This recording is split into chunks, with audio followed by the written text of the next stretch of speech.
₹1,00,000 400 గదాల జాగాని అని చెప్పిన. అంటే 400 గదాల జాగా ఏమి 50,000 ఇస్తాం, ఇష్టం కూడా తీసుకోరా, లేకపోతే ఎక్కడికైనా ఓర్రా మీరు అంటారు వాళ్ళు. మేము ఒప్పుకోలే. బొందగాడికి ఆటలకాడి పోయి మళ్ళీ వచ్చినాం ఇప్పుడు ఇంటికి. మీరేమంటారు మరి? మీ కాంప్రమైజ్ కాము, మాకు పైసలు ఏమి ఇస్తారా, ఏమి ఇస్తారు, మాకు ఆధారు కావాలి, మంచిగా మాకు బొందలు పోయినాయి, మేము చూసుకోకుండా అయిపోయింది, మాకు ఆధారు కావాలని చెప్పినాం. మీరు కంప్లైంట్ ఇచ్చారు కదా? కంప్లైంట్ ఇచ్చినాం. ఆ పేపర్ ఎవరి దగ్గర ఉంది? కలెక్టర్ ఆఫీస్ లో ఒకటి ఇచ్చినాము, ఇబ్రపట్నం మండల ఆఫీస్ లో ఒకటి ఇచ్చినాము, పోలీస్ స్టాఫ్ లో ఒకటి ఇచ్చినాం. 3 ఇచ్చినామని చెప్పింది కలెక్టర్ అమ్మ. చెప్తే ఇచ్చి వచ్చినాం. అలా వెంకటేష్ సార్ అంట, నువ్వు ఎన్ని రోజులు ఏం కథ, నీకు అప్పుడు చేసింది ఇప్పుడు ఎందుకు వచ్చింది అది మీకు అని అంటున్నాడు Venkatesh sir. Venkatesh police staff లో ఉంటాడు వెంకటేష్ సారు.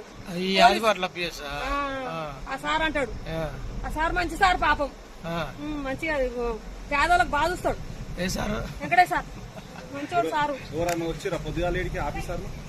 ఆఫీస్ మేడం వచ్చింది, ఒక మేడం వచ్చింది, ఏమో ఏ మేడం సార్ వచ్చింది, చూసింది మేడం. మరి మా పరీక్ష ఎట్లా ఏం కథ అంటే నేను చెప్తా, పిలిపించి చెప్తా, నేను సార్ ఆయన భూమి ఆయన పిలిపించి చెప్తా అని చెప్పిపోయింది.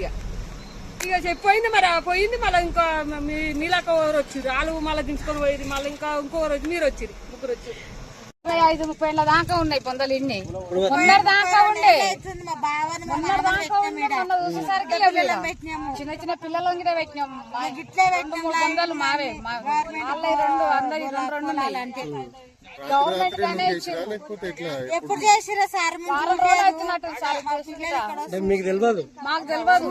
ఇంకా చూసిన ఫోన్ చేయగానే మేము కలెక్టర్ ఆఫీస్ పోయినాము, ఆడబెట్టి వచ్చినాము. మీరు ఇప్పుడు ఏంది న్యాయం కావాలి, ఇక్కడనే కావాలంటారా? భూమి ఇది ఎక్కడే భూమి కావాలంటారా, వేరే దగ్గర కావాలంటారా?